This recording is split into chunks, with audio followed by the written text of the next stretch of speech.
right, folks, good morning. We'll just get started in a few minutes. Sorry about the delay.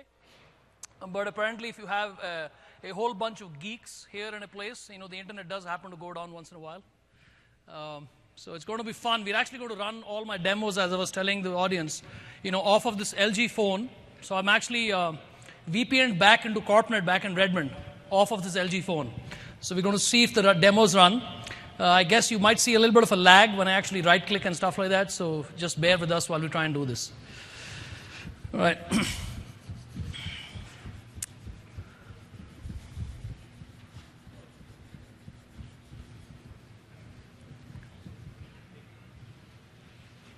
What joke? So Hector here is saying, say a joke. I said, what joke? I mean, I am a joke standing up here with no internet connectivity.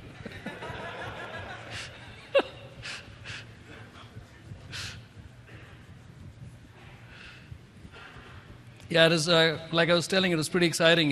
Just about 5 minutes before Brad went on, we lost entire internet connectivity. And all of our demos were actually structured where we were working off of rigs back in Redmond. So we lost CorpNet. We actually have a pipe, separate pipe from the internet all the way back to CorpNet. We lost that pipe. We lost the internet. So backstage, there was a lot of swearing, I guess. Well, not that geeks ever swear, but yeah, it was a lot of fun. All right, let's get started. So my name is Vijay Tiwari. I'm a program manager in the virtual machine manager team in System Center. Been with the VMM team for a while. So first of all, it's been really amazing to work with a lot of customers and partners to actually develop VMM. That is a picture of the VMM team taken just a few days back when we had great sunshine in Redmond. And so we really want to thank all of you for all the feedback and support that you've given us over the years. We really, really appreciate that. So thank you so much. And we have quite a few people here from the VMM team, so I'd like them all to stand up. And they've been really, really instrumental in getting VMM to you, and they've been really helpful to get us here. Thank you so much. Really appreciate it. And you'll see all of them here this week, just as me. I'll be here, and so we'd love to meet with you, get feedback, learn from you, and really humbled by the opportunity to sort of work with all of you. Thank you so much. All right. So. The question all of us, a lot of people ask me is, why do we need SP1 in the first place? And the answer is actually pretty simple. So when we released System Center 2012, we only supported Windows Server 2008 R2 SP1, and that was released way back last year in April. And as Windows Server 2012 launched, we needed a way to be able to manage all the fantastic capabilities that came as a part of Windows Server 2012. And that's where System Center 2012 SP1 came into its being. And so Virtual Machine Manager is in fact the only component in System Center 2012 SP1 which requires to be run on a Windows Server 2012 server. It will manage down-level Hyper-V like Windows Server 2008 R2 SP1 and the Microsoft Hyper-V Server 2008 R2 SP1, but the VMM server itself needs to be run on a Windows Server instance, Windows Server 2012 instance. And the reason for that is that we actually have a strong dependency on the storage management API capability which is there in Windows Server 2012, which allows us to actually manage partner storage as well as the Windows-based storage from a single API instance. And that API is available only in Windows Server 2012. I get this question asked a lot of me as well. Why can't you run on down-level operating systems? So the reason is because of this capability. And that capability is not available in Windows Server 2008 R2 SP1. And that's why you'll need at least one and maybe two if you're trying to cluster the VMM server itself. Additionally, we support Citrix Zen Server 6, and we support VMware vSphere 4.1. When we released SP1, we only supported 5.1. But a lot of customers asked us to support 5.0 as well. So we actually now have updated our documentation to reflect that we will also support vSphere 5.0. So we support vSphere 5.0, 5.1, and 5.0 all the way down. All right. That's pretty interesting. All right. So so the first thing I actually want to talk was a little bit of an agenda, right? And what I wanted to talk to you about was that we're going to go through a layered cake model. Now, I don't know how many of you have actually used VMM in the past, but with a large audience like this, what I've tried to do is structure the talk so that I give you a sense of what VMM 2012 was, and then layer on top of it what comes in SP1, so that we can all follow along. Now, normally, I would actually encourage people to ask questions while I'm going along, but I think with such a loud audience, I'm going to hold that off, and let's get questions at the end. But if there is an absolute burning question that you absolutely must get answered, feel free to come up to the microphone, and I'd be happy to answer it. All right, so what we'll do is we'll first talk about the underlying infrastructure, how we manage the underlying fabric, how we configure and deploy that fabric. We'll go a layer above to actually see how you can actually do cloud models and delegation, and how you can actually do standardized application deployment in VMM. And so we'll build it all the way from ground up and go all the way to the top. So when we actually talk of deploying the fabric, right, there are 4 elemental pieces that we actually look at.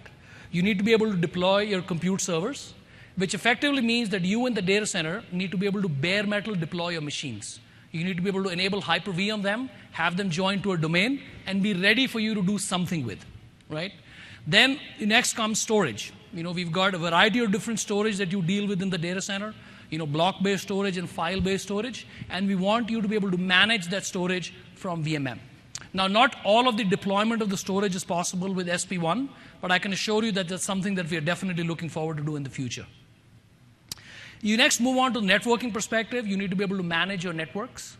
And in VMM 2012, we introduced this concept of a logical network, and I'll talk a little bit about that. And then layered on top of that, we allowed you to actually create virtual networks on the fly. And then you want to be able to take all this compute networking and storage and have it exposed up as a cluster, right? Because you want to make sure that your workloads are highly available, and you do that by clustering your Hyper-V hosts. So all the VMs that are deployed on those Hyper-V hosts are highly available and are not brought down in case one of the hosts comes down. And so what we'll do is, in this conversation, we'll walk through this entire flow of what it needs to actually deploy your compute, deploy your storage, networking, and clustering. All right? So let's first talk about compute. By the way, can people in the back hear me? I'm sorry, I should have asked that first. I guess not. Can people in the back hear me? All right, thanks. Appreciate it. All right, so let's first talk of bare metal deployment, right? And we get asked this question a lot of times. Well, a configuration manager already does bare metal deployment. Why did you add it in VMM? And the reason we added it in VMM, and by the way, we actually learned from what configuration manager does, and actually even reused some of their technologies to actually provide the same system to you. The reason we did it is because a lot of data center administrators are now actually running specialized tasks, and they want a single pane of glass to be able to manage all the underlying fabric from a single tool and not have to jump from tool to tool, right? And even though we, from a UI perspective, we are definitely consistent between configuration manager and VMM. Configuration manager is leaning more and more towards managing clients, right? And so we want to make sure that you have tools that are available to you as a data center administrator to manage your fabric.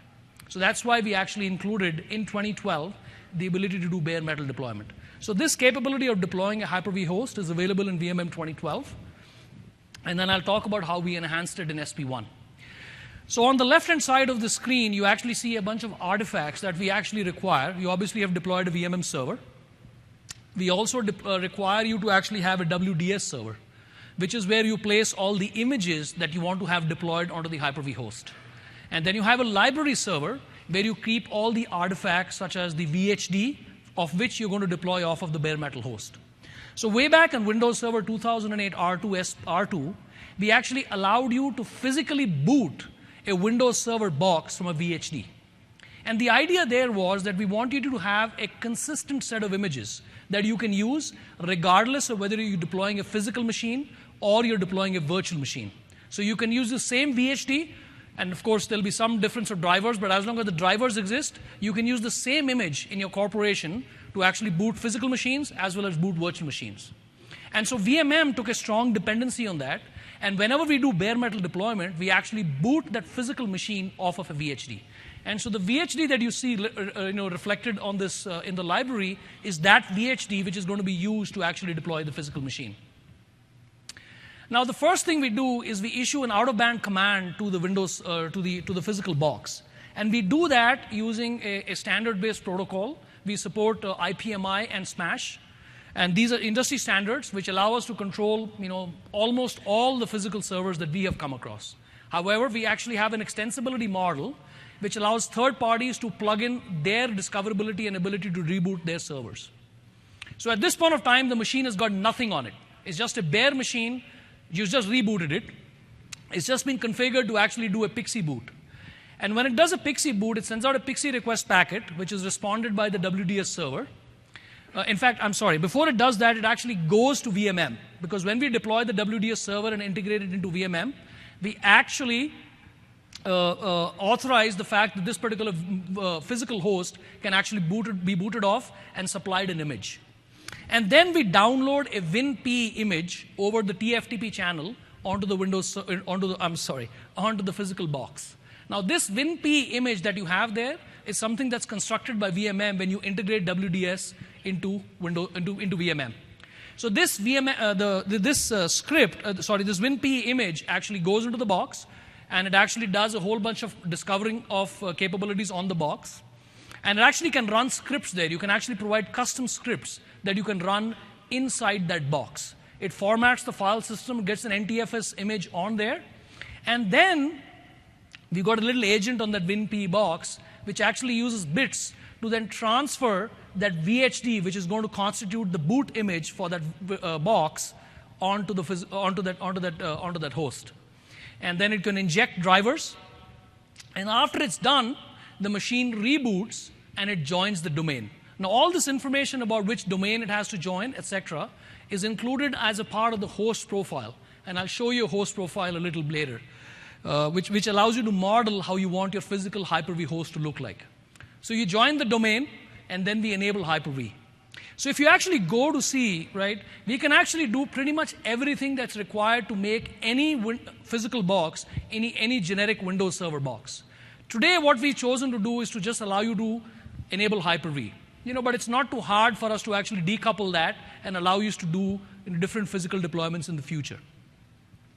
Okay, so now that you have the physical Hyper-V server available, it's available in a host group, and it's available for you actually to do something with. So what did we do in SP1 to enhance this? So how many of you have run into this problem where you've got 4 NICs on your box, you reboot them, and what you thought was Ethernet card 1 shows up at Ethernet card 2? How many of you run into this problem? That's a good show of hands. For the others, I'm sure you've not tried this. That's why you haven't run into this problem. Because I can assure you that this is one of the most interesting and challenging issues that you run into. Because all these Ethernet cards, when they actually get discovered, it depends on how they show up on the PCIe bus. So they sometimes get the same card will get renamed as Ethernet 1, or sometimes in the next time you reboot, it may get renamed as Ethernet 2. Now that creates a challenge if you're trying to model how your computer needs to be connected on the network. So working with the industry, we came up with this capability which is called consistent device naming. And what you can do now, using the firmware that's on the server, you can actually provide a consistent user-friendly name to the actual device from the BIOS. And each time, the same card will come back with the same reported consistent device name. So when we actually model your host profile, you can actually construct exactly how you want your host to look, and you can wire up that Ethernet 1 to the exact port on the switch on the top of the rack, and you will be ensured that next time you connect, you will actually get the same naming. So that's a great benefit because it provides you repeatability and sort of the ability to actually consistently deploy in the same fashion. The other thing is that we allow you to configure a logical switch, and I'll talk about what a logical switch is a little later. But I think the key thing I want you to understand here is if you look at the bottom picture here, what's happening today is that the servers that you're buying actually have significant bandwidth coming out of it using 10 gig networks. Now in the past, when you had 1 gig networks, we used to say, look, I want you to dedicate a 1 gig NIC for clustering, I want you to dedicate a 1 gig NIC for live migration, and so on and so forth. But now that you have so much of bandwidth coming out of a single box, you do not have the luxury of having a 10 gig NIC dedicated for these kind of traffic. So what we allow you to do now is to potentially team 2 10 gig NICs, create a virtual switch on it, and then even the network cards that are going to carry your live migration traffic as well as the clustering traffic can actually be virtual NICs that are connected off of the virtual switch in the management partition of Hyper-V. Right? And this is important that when you bare metal deploy these machines, that you need to be able to model this and then have your host look exactly in that manner. So that's new in System Standard 2012 SP1 Virtual Machine Manager, where we allow you to actually model your host profile to actually capture this capability in that profile. The last point is important. So if you go back to VMM in 2012, we only supported 400 hosts and 8,000 VMs. And so people said, well, is that a tested limit? Is it a hard-coded limit? So we said, you know what? Let's just forget having that conversation. So we said, we'll take you up to 1,000 hosts and 25,000 VMs. Now that chatter of conversation of asking about physical has stopped, but now people are saying, did you actually test this? Yes, we did. We actually did test, when we actually released SP1.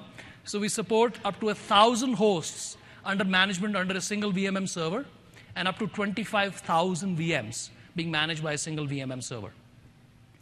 Now, if you look at how we construct all our data centers, like even how we construct Windows Azure, for example, even in Windows Azure, we have this construct of a stamp.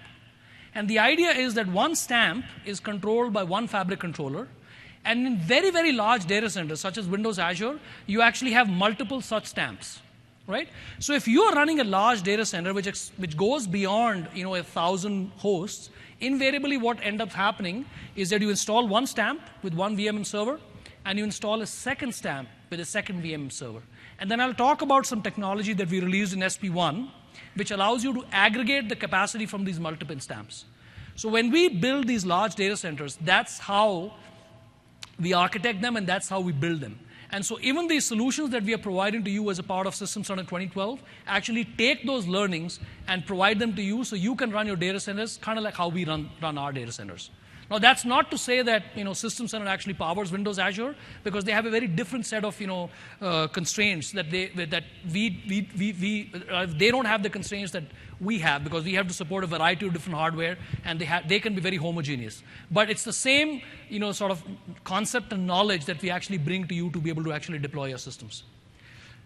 All right, so let's actually give you a little bit of a demo of how a host profile looks. And now we will see if that internet connectivity actually works for us. All right, well, it looks like so far we are up. So I'm going to go to this box. Now I'm in Virtual Machine Manager. I'm in the library, and I'm actually looking at a host profile, right? So our sort of the basic premise that we are working on is the following: that anything you want to be able to do, whether you want to be able to bare metal deploy a host, whether you want to be able to deploy a virtual machine, whether you want to be able to deploy your applications, we want you to be able to model it so that it's repeatable. In running these large properties, we've realized that the weakest link in IT, unfortunately, ends up being the human. And so us as IT administrators, right, our goal is to automate any task so that it is repeatable and error-free. And you do that by constructing models. So you construct a model for the host, you construct a model for the VMs, you construct a model for the applications, test it thoroughly, and then you can keep stamping them out over and over again. So the host profile concept, can people in the back see this, or do you want me to zoom this? Well, okay, so let me see if, I'll zoom it out when. All right. All right. So what this is a host profile, and you can actually see here that I've got a management NIC and a physical NIC set up here, right? And it's really trivial for me to actually go ahead and add a NIC. You remember I talked about being able to add a virtual network adapter, so this is new in SP1, right? So I can create a new virtual network adapter, and I can connect it to any of the networks that are available for me. In this system, I happen to have only one logical network that I can connect up to, right? And I can actually go ahead and connect myself into this.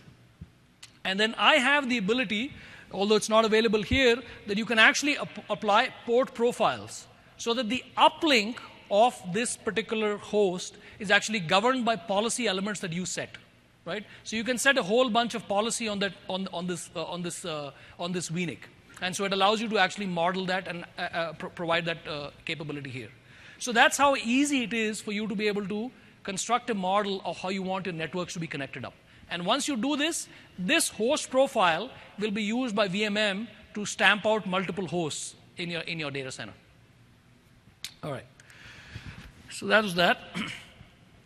All right. So now let's look at, now that you've got your compute, and I'll talk of storage and networking a little later, now you want to construct a cluster. Now in VMM 2012, we allowed you to actually construct a cluster all the way from, once you get your hosts available, you can actually create a cluster right from inside VMM. So let's talk about what's new in SP1. So the first thing you can actually do is in clustering, you actually have the opportunity to say that this VM must actually, I prefer this VM to run on this particular host. So you can now set those policy elements right from inside VMM. We support CSV2, which allows you to have up to 8,000 VMs and have a large cluster of up to 64 nodes, right? And the last one is important, anti-affinity. A lot of times you actually have applications where you want to ensure that parts of the application, so for example, let's say you're running a multi-tier application and your middle tier has, it's a logically separated tier which allows you to have 3 or 4 instances running as your application tier in VMs. So you've got 3 VMs or 2 VMs that constitute your application tier. At no point do you want both those VMs to end up on the same host. Because if they do, and that host goes down, even though the host is clustered, it's going to take a little while, a few minutes maybe before the VM is brought up on a separate host. So you don't want your application to go down because of this. With anti-affinity, what you can do is you can actually tell VMM that I don't want these 2 instances ever to land up on the same host, and we'll honor it. Now people say, well, that's something that clustering supports. Yes, absolutely. That's what clustering supports.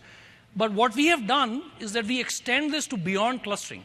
So let's say you actually happen to be deploying without a clustered environment. If you got no cluster, we will still allow you to set anti-affinity and we will honor it. We will also honor anti-affinity if you actually are deploying it across 2 different clusters, right? So what I'm going to do now is try and show you a demo where I'm going to set anti-affinity for a setup and see how it goes. All right, so let's now, okay. I'm going to go to a different environment now. So here, if you actually see, this is a service template. I'm going to open the designer. Actually, this is not working too bad, given the fact that, all right, so this is a template. And if you look here carefully, right, basically by checking that checkbox, that's all you need to do. I've basically said, I want you to create an availability set for this tier, right? And if you actually go back to the demo that I gave at the keynote, when I gave the Azure demo, when I actually created the VM, I actually had an availability set construct there. And it's kind of is the same concept, which says that, look, if you want to model it as an availability set, we'll ensure that your application is peeled apart and deployed on different infrastructure, so it doesn't bring down your application at the same time. So this is kind of how we sort of bring those learnings back to you here. So basically, all I've done is done this. Now I'm going to actually go ahead and actually configure a deployment of this. Okay, let's go ahead and configure a deployment. I'm going to do it on all hosts.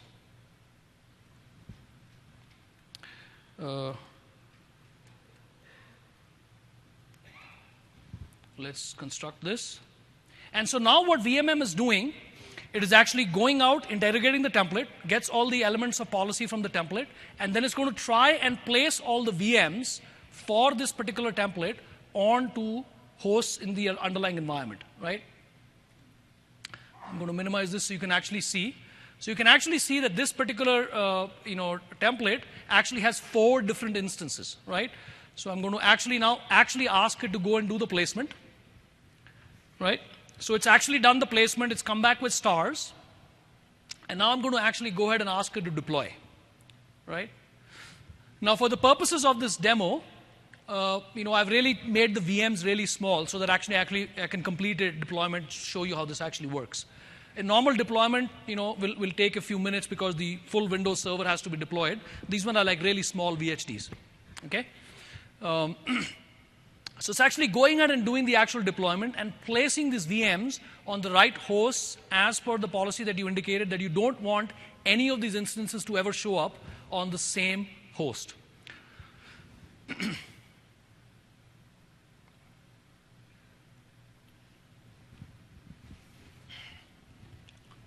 So it's chugging along. So the way deployment of virtual machines actually works in VMM is that the VHDs are actually available on the VMM library. And what we are doing right now is based on the placement of these VMs on the Hyper-V hosts, we are actually now copying those VHDs onto the Hyper-V hosts. Now, of course, if we are working in a cluster, then we are copying it onto the clustered shared volume or the shared storage that's in use by the cluster, right? So it seems to have been done. Now let's go back. Let's go back to the VMs and services view.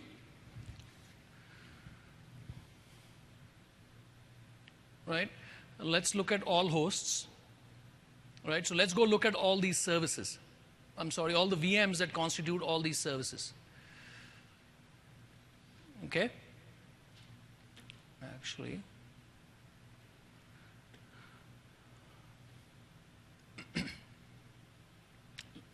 let me go to the fabric view, I'm sorry. Okay. What? I apologize, I need to go back to the VMs view.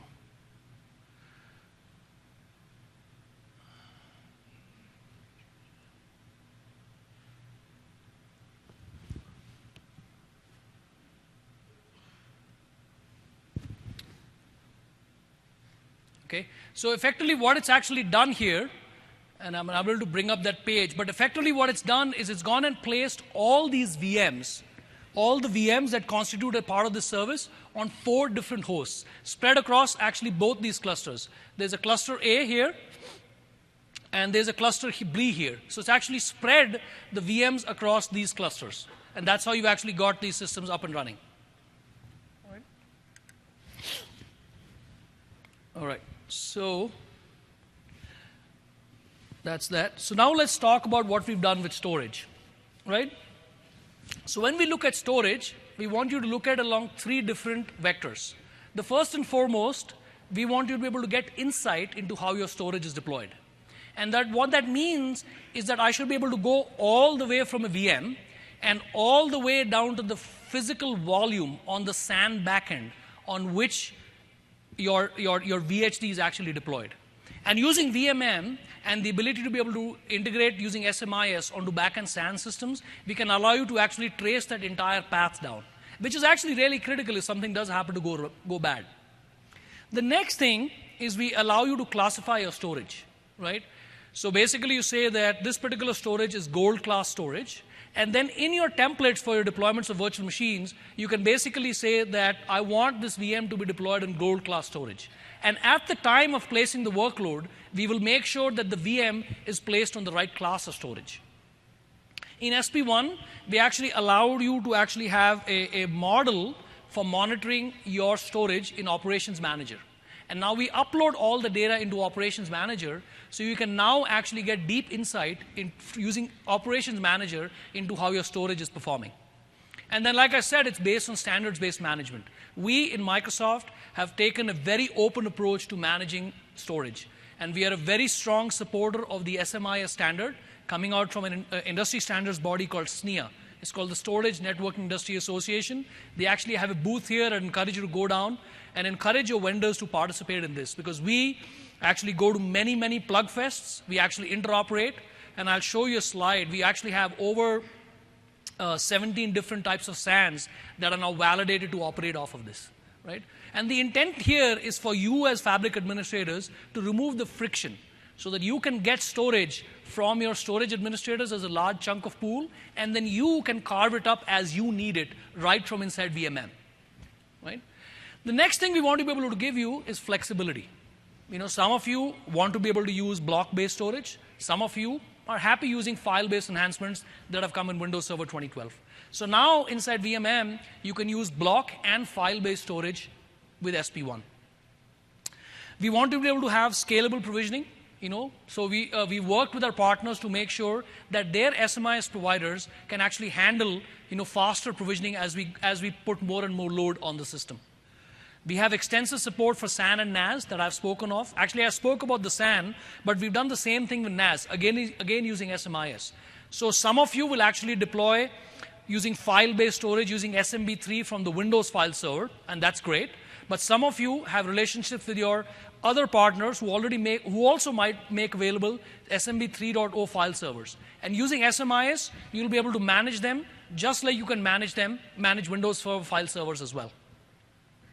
And then we allow you to do allocation and assignment of storage right from inside VMM. I've been talking of automation, which is key to how you do this reliably inside the data center. And rapid provisioning is one of the key advances that we made available for you. Right? So you can use rapid provisioning to increase the speed at which you actually can deploy VMs. We do that by allowing you to use SAN cloning capabilities of the VM. Of the SAN backend. We can onboard an existing array, so you don't have to do any change in management of that. We can manage VMs, hosts, and clusters, so you can do storage management for your cluster, create a cluster stored volume right from inside here from the raw disks that are exposed into your systems. And then we also support this thing called SAN migration. So if your SAN actually supports copying, and this is not ODX, by the way.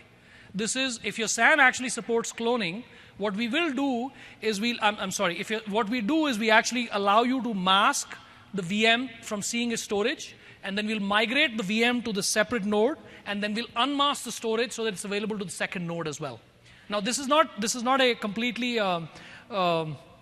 This does take a little bit of downtime, but we separately support storage migration as well. That's a different capability. But sometimes you just want to be able to move off of one SAN to the other, or sort of move your VM from one node to the other, and do it with a little bit of downtime. And so this allows you to do that as well. All right. So what did we do new in SP1 from a storage perspective? So I'm sure most of you are familiar. In Hyper-V up to 2008 R2, we had a VHD format called VHD. It had some limitations. It allowed you to create VMs only with up to 2 terabytes of storage. But we came up with a new format called VHDX. And the primary advantages of the new format are, first, it actually allows you to scale up to 64 terabytes for a single VHD file or VHDX file. The second, it actually has more resiliency built in. So in case you happen to lose power, this actually does much better in terms of being able to prevent corruption of data. The next thing, now Hyper-V actually supports being able to boot straight off of SMB 3.0 shares. And so you can now actually have an external SMB3 share onboarded onto VMM, and so you can actually provision your VMs right onto that SMB 3.0 share. Right? We have an in-box with Windows Server, we ship the Microsoft iSCSI target. So you can actually turn a Windows Server box into a block device. A number of people want to do that. And what we did was that in VMM, we actually shipped an SMIS provider to be able to manage that Microsoft iSCSI target using SMIS as a standards-based protocol as well. We are compatible with synthetic fiber channel in the guest. It's an engineering challenge. We had a lot of work that we had to do in SP1. And unfortunately, we were not able to get to the point where we allow you to actually create virtual machines right from inside VMM using synthetic fiber channel. That's something that we will definitely fix in the next release. But for right now, if you want to be able to create synthetic fiber channel in the guest, go to Hyper-V, create that VM using synthetic fiber channel, and we will honor that and be compatible with that. Right? And in the future, you'll be able to do that from VMM as well. We support live migration, and we'll automatically detect if your SAN supports ODX. And we make use of that optimal speed of channel in case the SAN supports ODX. we added support for SAS and dynamite iSCSI targets. There are a few vendors who actually have these kinds of targets, so we added support for that as well. And we added the ability for you to assign LUNs to VMs using IQNs. Okay? This picture actually shows you architecturally what the storage stack now looks like, right? And if you look at it very carefully, this layer, this is the storage management layer, which is available only in Windows Server 2012. And it is this layer which actually we needed in order for us to be able to manage storage. This is not available in Windows Server 2008 R2 SP1. And this is the primary reason why you need to run VMM 2012 SP1 on a Windows Server 2012 box. So under this layer, we actually have three different providers. We have an SMP provider, which can, and there are a couple of vendors who actually provide SMP-based providers. We have a large number of vendor population who's provided SMIS providers, so we can manage using SMIS. And then there is an SMP provider which allows you to manage storage spaces, which you saw as a demonstration this morning in. So this phone actually is getting a call. Can I decline the call? I think I'm going to do that for the time being. Hello? Yes, no. Okay. All right. So, and this is a list of partners that we've been working with. And it's amazing to see the kind of support that we have from partners. So if you have a storage vendor that you're working with and you don't see that on this list, please talk to your storage vendor and encourage them to join the SNIA industry forum so that we can do interop from them. It's a great opportunity for them to interact and interoperate with us. We go to every plug fest that SNIA holds for us. As you can see, it's a pretty comprehensive list, and this is growing ever so fast. All right. So now that we've got that, let's look at a demo for storage management, right? Now we've given demos in the past where we actually, go ahead and create LUNs and so on and so forth, which is a good demo. But I think this time we're going to, stir it up a little bit. So what we're going to do here is we have a PowerShell script. A lot of you use thin provisioning today in your data centers to make sure, or rather, a lot of you actually use dynamic disks in using Hyper-V. And what that effectively means is that you are over-provisioning on storage. Because a dynamic disk only expands as and when the data starts to add to it, right? Now that is good. It saves you storage, which is fantastic. But the challenge that you have is that you don't really know how over-provisioned you are on the actual storage. Because if the disks actually start expanding to all their full sizes, you may actually run out of space on the physical disk. Now VMM has about, we've anything in VMM that you can do from the UI, you can actually do from PowerShell, because we fundamentally believe that in a large number of cases you'd love to use the UI, but in large number of cases when you're dealing with large number of servers, you may just want to automate the heck out of this and actually use PowerShell. So what we did was in this demo, we've got a PowerShell script here. I've got it open here. If I can get to it. All right, here we go, right? And this PowerShell script basically is a very simple script, and I'm not going to walk through the entire script. But what the script essentially does is it goes to Windows, it finds out the capacity of the physical size of the disks that you have. Then it uses VMM to ask VMM to say, look, the VMs that you've deployed, what is the maximum size of these dynamic VHDs that they can ever grow to? And then it calculates what the overcommit percentage is and generates a report. So what I'm going to do right now is I'm going to actually run the script, and the script will actually generate a report. It's not a very fancy UI report, but you can see it does the job for us, right? So let's go take a look at this report and see what it does for us, right? So basically what you've seen here is that I've got two volumes which are at critical stage because they seem to have been over-provisioned, right? So that's a very simple thing that you can do inside your data centers. Check how your overcommitting looks like, and we're going to post this simple script up in many snippets for you to be able to utilize, right? So now let's go back to the system and see what we do about this, right? So it turns out it is this VM that actually is now running on a volume which seems to be heavily overcommitted. So what I'm going to do now is I'm going to migrate this virtual machine off of this box and off of this storage. All right, so I'm going to migrate this virtual machine. But I'm going to actually keep it on the same host. But what I'm going to do is I'm going to migrate its storage off of this volume that's critically, running low on space. And I'm actually going to migrate it from this block-based storage device onto a Windows file server, because we now support storage live migration across all these constructs. So I'm going to take the current host. I'm going to leave the VM running on its current host. And I'm going to go through next. Right? And what I'm going to do now is I'm going to actually place this VM onto a Windows file share. I happen to know that this file share is available for me to use, exposed to this particular node. All right, so I'm going to place it here. I'll say automatically place all VHTs with the configuration. And there you go. And we are off. So effectively what I've done in this very simple demo is I've shown you how you can storage live migrate this VM. This VM is still running because I'm live migrating it from the storage perspective. I've taken it from a block-based device and I've moved it onto a file share based structure, so I can now actually have this VM running off of that. And the beginning of the demo I showed you how you can use simple PowerShell scripts to actually get more and more information out of your underlying fabric. All right.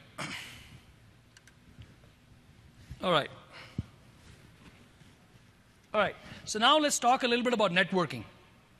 Now, in terms of when we looked at sort of from an engineering perspective, when we broke it up in a pie chart to see how much investment we made in different areas of SP1, networking in VMM in 2012 SP1 underwent the most dramatic change. And the reason it had to go to the most dramatic change is because the underlying platform of Windows Server 2012 really came to life when it comes to networking perspective. We actually added a full-fledged SDN capabilities right into Windows Server 2012. And it is those capabilities that you can manage now at scale from inside VMM. So, so before I actually get into what's there in SP1, let me show you what constructs we added in 2012, right? So in 2012, our mantra was the following. We said that, look, at the end of the day, as Fabric administrators, we are deploying infrastructure so application owners can actually deploy applications onto this. And I talked to this at last keynote where I said, look, I have yet to meet an application owner who comes to me and says, I want to be able to deploy my application on a network which is called 10.10.10.1/26, because they have no idea what that network really means. They will come to you and say, hey, you as administrators, I want to be able to connect my application VM to the internet, and I want to connect to CorpNet, right? So what we allowed you to do in 2012 was to model that construct right from inside VMM. So we introduced a concept of logical networks, which basically said that, look, I may have two different areas inside the data center. In the left part of my data center, 10.10.10.1/26 corresponded to CorpNet. And on the right hand of the data center, 172.10.10.1/26 corresponded to CorpNet.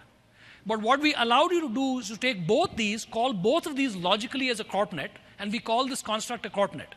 A logical network. And then your application or VM actually never actually connected to the 172 network. All it said was that I want to connect to CorpNet. And then depending on where we place the VM, whether on the left side of the network or on the right side of the data center, we would automatically connect you up to the right switch and to the right network. So this allowed you to have a meaningful conversation with your application owners and have the infrastructure respond to the needs of your application owners, right? Now, what we did in SP1, so this is what the picture looked like in 2012, where you had logical networks and virtual machines connected to logical networks, right? But what we did in SP1 was we actually decoupled what you did on the physical side, and we called it logical networks. And then all VMs in SP1 now connect to what is called as a VM network. So we added another layer of indirection between your VM and your underlying fabric. So VMs in SP1 always connect to the VM network. The VM network always has to be layered on top of a logical network. Okay? And that's a big change that we actually made in SP1. Now, from a software network, from a SDN perspective, we have 4 different pivots that we took. First and foremost, we have an extensible platform. So the Hyper-V switch, as you see here, can be extended in functionality by adding extensions. And we have a variety of different extensions. You can have forwarding extensions, you can have firewall extensions, and we have 4 different types of extensions that can be loaded into the Hyper-V switch. And we've got many, many partners who are actually developing this. So we've got a company called Five9, which has developed an extension for being able to do firewalling. We've got NEC, which has got an open flow extension in VMM, in Hyper-V. And we've got Cisco, which has developed a Cisco 1KV switch, which is also a forwarding extension that gets deployed on Hyper-V. Right? That's the first part of our SDN story. The second part is the ability to actually construct networks on the fly. And just like we did in storage, where you can see, where we said that, look, give me an aggregated pool of storage and I'll carve it up how I want, we want you to do the same from a networking perspective as well. And that is what Hyper-V network virtualization allows you to do. And I'll talk a little bit about how we actually realize that as well. Then we added, in the native Hyper-V switch, we actually added a lot of policy elements which allowed you to control how the traffic flows through the Hyper-V virtual switch. And then with VMM, you actually have a centralized control plane to actually provide management for the entire networking, storage, and compute fabric. So what is Hyper-V network virtualization? So let's go back and see what virtualization did for compute. You actually had a physical server, and on that physical server, you could run multiple instances of operating systems, giving each of them the illusion that they actually control the underlying physical hardware. That's exactly what network virtualization did. So on this slide, you basically have 2 different networks called the blue network and the red network. And both of these are realized on an underlying flat network, and each of them actually thinks that they're isolated and they run independent from each other. Whereas what we are doing using Hyper-V network virtualization is we are actually creating that isolated network on the fly for you. Now the benefit of this is that when you're using something like VLANs, and people say, well, VLANs give me isolation. Absolutely it does. But VLANs are limited firstly to 4096. And if you're running large data centers and you have large number of applications who require isolation, you'll actually start to run into a limit pretty soon. Realistically speaking, when you run into about 1400 or so VLANs, you'll start to see buffer overruns and all kinds of networking equipment inside your data center. So this, with the Hyper-V network virtualization, you can actually create 16 million isolated networks, right? So it's a large capacity for you that you have. The second thing is that you can actually do this entirely in software. So it's really, really quick to do. So you don't have to, go talk to your networking team to say, hey, I want you to create a VLAN, and then go across many, many, different layers of communications and, tickets and so on and so forth. You can just create these networks right from inside VMM for you. All right? So now that you actually have a virtual network, so the way a virtual network really works is it's really actually simple. What we do is that when we create the virtual network and the packet comes out from a VM saying that I want to be on this virtual network, when it goes through the physical Hyper-V host, we actually take that IP packet and we wrap it with yet another IP packet. So the address that the VM sees is what we call as the customer address space or the CA space. So if you go back to the demo that you saw this morning in the keynote, each VM, in that visual that we had, each VM actually had 2 addresses. One was called the CA address and the other is called the PA address. So the customer address is what the IP address the VM will see. So if you do an IP config inside the VM, that's the IP address that you will see. That's the IP address that will be contained in the packet as it leaves the VM. But when it goes through Hyper-V, we will actually wrap that packet in another packet, and that packet puts the PA address space on that particular IP address packet. So now you got this packet and packet flowing through your network. But the beauty of this is that your networking infrastructure doesn't need to change. You don't need any special NICs. You don't need any special switches. They will just work as normal.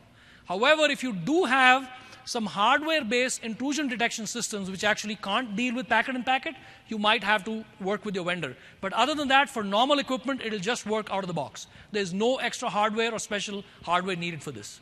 So as this packet is going out, then we route it to the right Hyper-V host, and then we strip the outer packet and then just send the packet up into the VM as it's going up.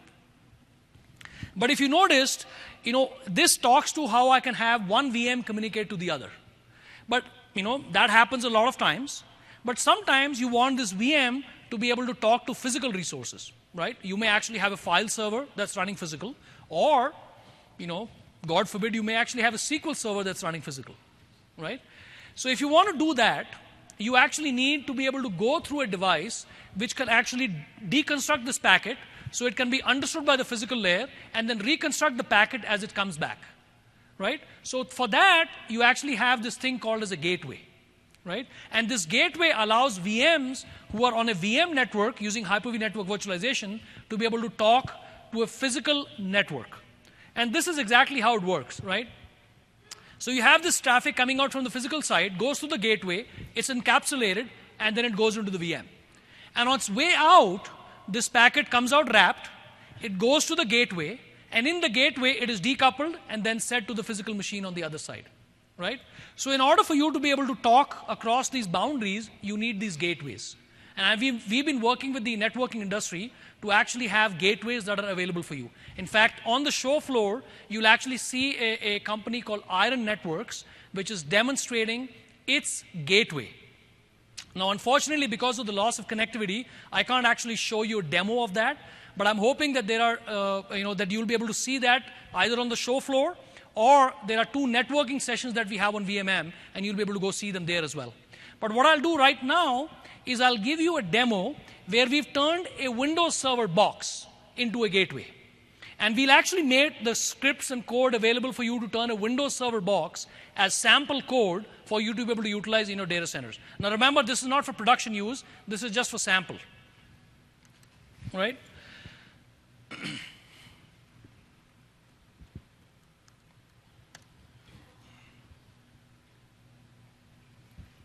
All right, so far so good. So I'm going to go to this. Am I on the right network? I'm sorry. All right. So first, let's go see. Okay, so if you see here,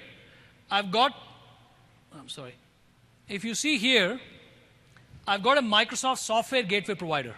And what this does, it's a provider which actually talks to the underlying Windows Server box and then allows us to configure policy on that Windows Server box to be able to talk back and forth from it.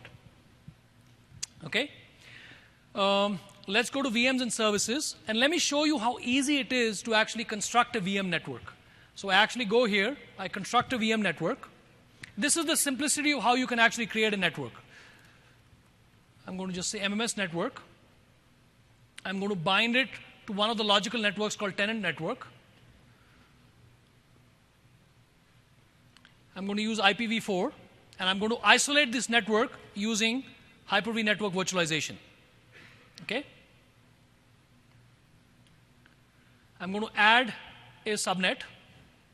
And one of the advantages of Hyper-V network virtualization is that actually allows you to have multiple subnets. Now, there are other software-based network virtualization techniques which also provide software isolation, but they don't allow you to have multiple subnets. And sometimes that's a requirement. And Hyper-V network virtualization allows you to do that.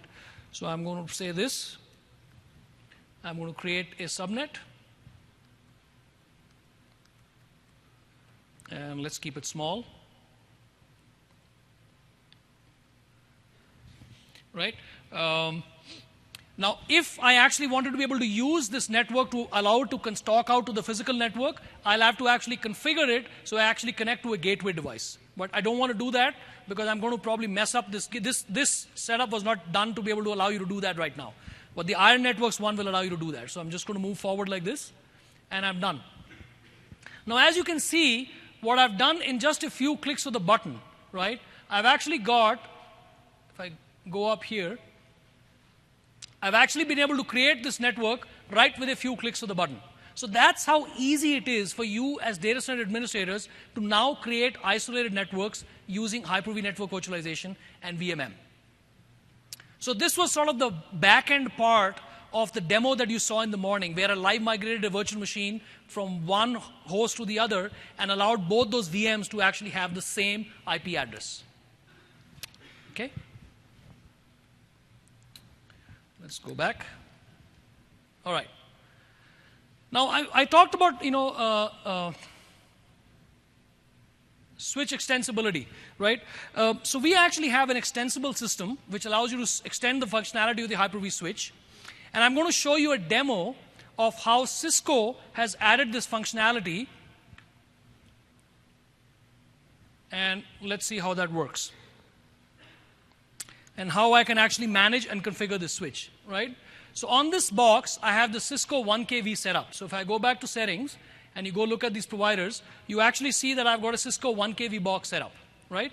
Now, a number of times it happens that your networking administrators actually want to be able to create networks using their Cisco tools, right? So what I've got here is I'm logged in to the Cisco, I'm sorry. Well, maybe I'm not logged in.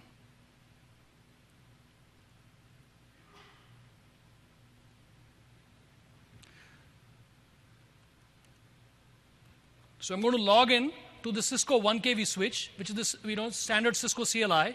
And I've got a script here which actually allows me to create a network using Cisco command line tools. I'm going to do that. And hopefully that's done. That's done.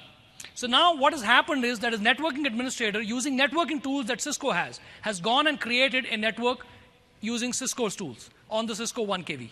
And with the integration that we have in VMM, I'm going to go back. I'm going to go back to the provider.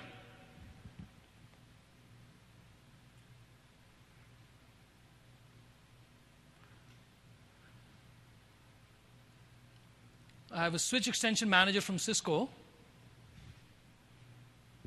I'm sorry, I need to go back. Sorry?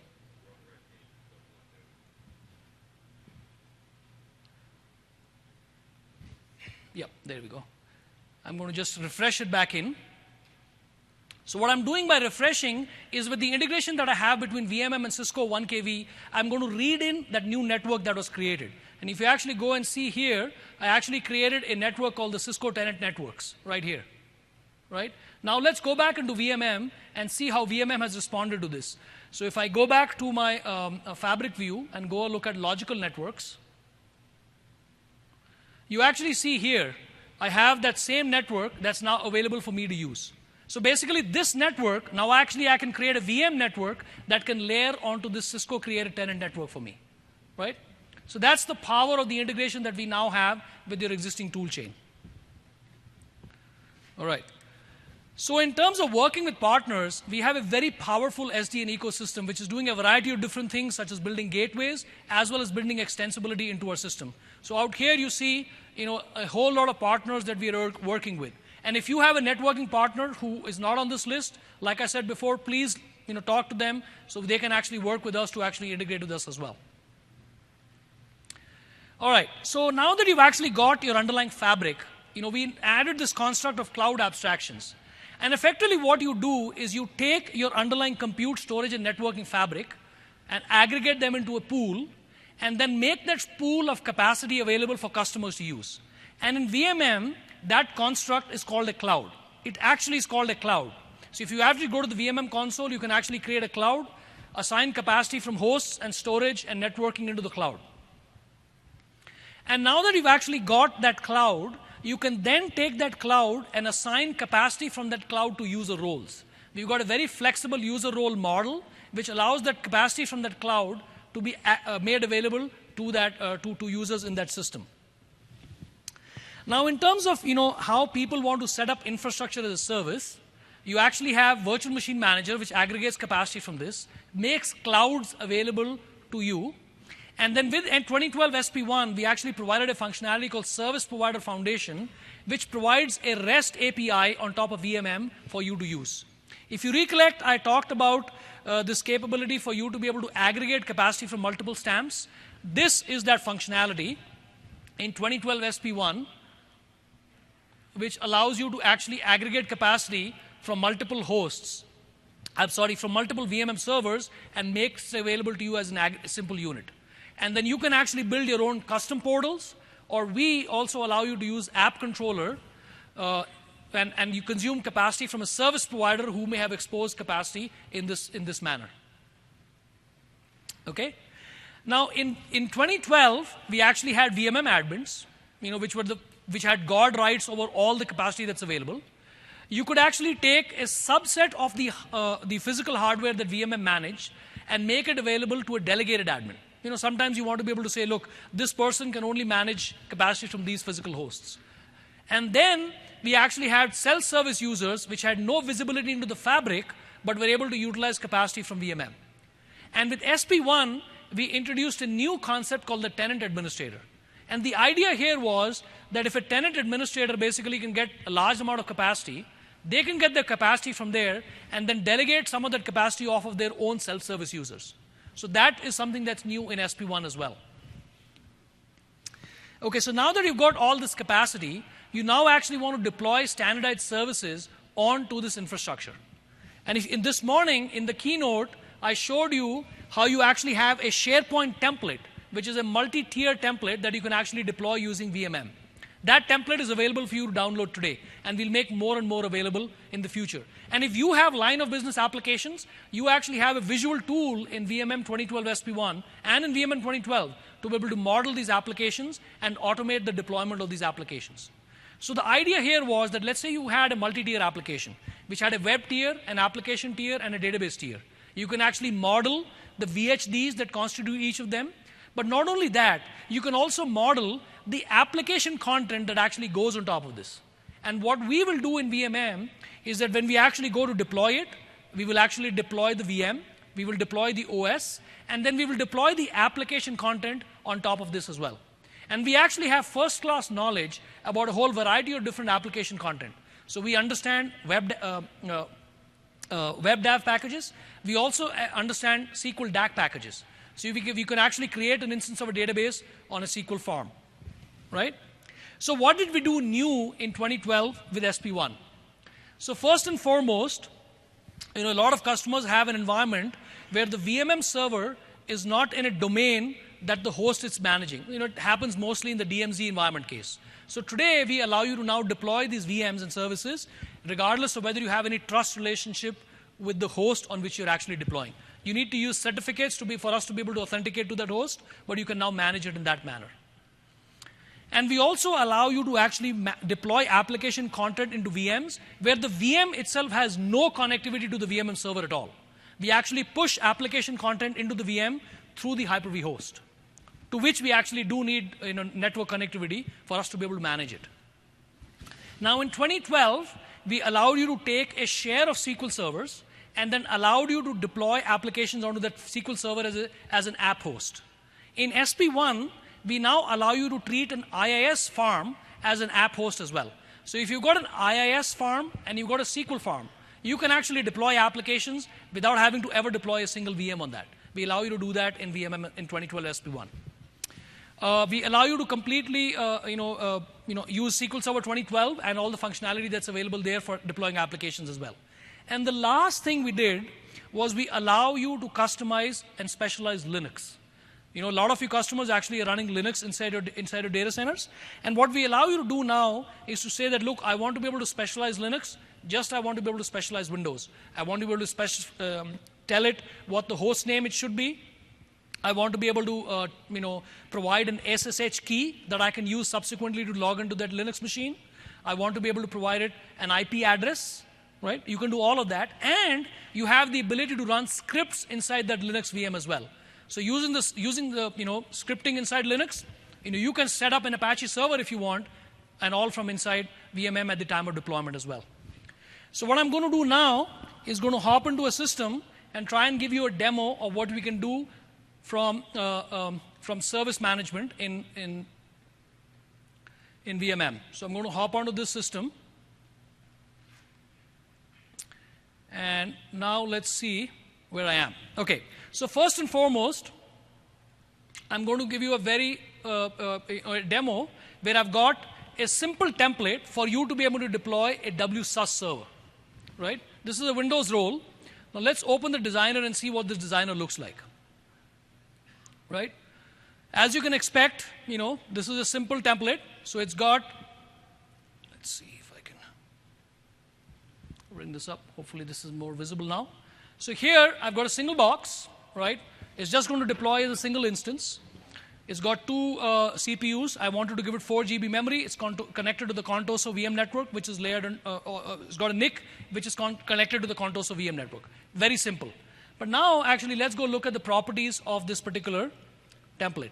And what I want to show you here is the powerful scripting capabilities that you have to be able to deploy this workload. So first and foremost, let's go look at OS configuration. Right? And if I go to roles and features, and let's go all the way down, right? And you'll see that here in the template, I've said that when you actually deploy a VM, I want you to enable the Windows Server Update Services database and the WSUS services. So when we actually deploy the VM, we will actually specialize that VM and make sure that it has these particular roles available. But for those of you who've actually deployed WSUS, that's not all. You actually need to configure WSUS even after it's deployed. So let's go to see how to make that happen. So let's go to application configuration. And here you'll see that I've got a pre-installed script, which basically runs this script called wsus_config.cmd. And this that is captured in between @ symbols is basically a service setting. So when I actually go and deploy this VM, what I'm going to get is the ability for me to customize which SQL Server instance this WSUS server needs to connect up into. Right? So now let's go take a look at what the CMD file did or does. Effectively, what's going to happen is I'm going to go into the box. I'm going to actually run this particular script when I actually deploy the VM. And our agent inside the VM does this. So let's take a look at what the script does. Well, the script is very simple. It actually goes ahead and calls a more sophisticated PowerShell script. Right? And so now here I've got the PowerShell script. So as you can see, by chaining these scripts, now I have a very sophisticated capability for me to be able to deploy a WSUS server and have it fully configured by the time this VM is deployed. I wanted to show you a really simple service template so you can understand how you can do it in a simple case. Now you can scale this out. So the demo that you saw this morning in the keynote actually had a multi-tier SharePoint farm, and that is deployed using these same constructs. So you can have these sophisticated scripts inside those VMs, which allow you to go ahead and deploy that SharePoint farm. Okay? Now, let's see if we can actually do, let's go see if we can actually deploy a VM. So I've got a Linux LAMP stack service template, right? And although I don't have the time right now, but if you actually open up this Linux LAMP stack, it actually has a bunch of scripts that allow you to configure Apache and configure the entire LAMP stack inside the Linux box at deployment time, right? So I'm not going to go through that deployment right now, but hopefully, we've got a session on services. You'll be able to see that in that session. All right. So this sort of brings me to the end of my talk, where I basically have walked through the entire stack of VMM, where we walked through configuring and deploying. We actually aggregated that configured and deployed storage, networking, compute into clusters. Then we created clouds. We assigned those clouds for utilization by people. And then you can actually deploy standardized applications out of that. So this brings me to the end of my session. I'd be happy to take questions at this point of time. Thank you. Yes? ODX support for VM provisioning, when is that going to be included? So the question was, ODX support for VM provisioning. We will definitely include it. So let me just make sure I clarify. Like I said, storage migration will work with ODX. However, if you want to use a SAN which is backing a VMM library, and that is trying to transfer using ODX, that is not supported right now in 2012 SP1. It'll be available in the next release of 2012. Next release of VMM, I'm sorry. Next full release or service pack? I'm sorry, I can't answer that question. But rest assured that we are working on it. It'll be available as soon as possible. Any other questions?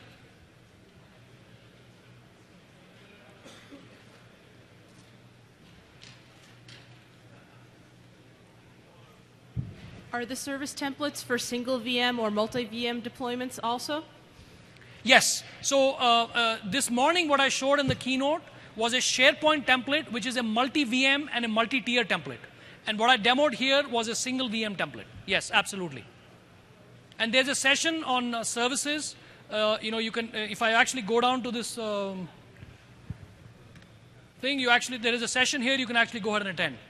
By the way, folks, please go ahead and fill out, your feedback. We'd love to hear from you both about the product and how you want us to do our sessions better. Any other questions?